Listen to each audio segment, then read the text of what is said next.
শেষ সোমবার আর আজকে আমাদের মন্দিরে পুজো হয় এবং আজকেও পুজো হয়, যজ্ঞ হয়, অঞ্জলি হয়, পুজো হয়েছে আর যজ্ঞ হয়েছে।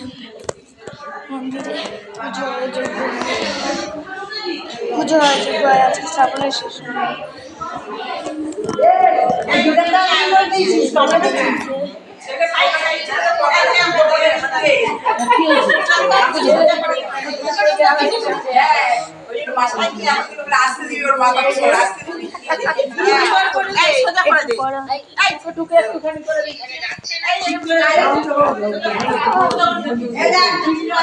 আজকে আমাদের মন্দিরে পুজো হয়, আমাদের বড় যজ্ঞর বড় আর বড় তো হবে না, তাই ছোট দিই।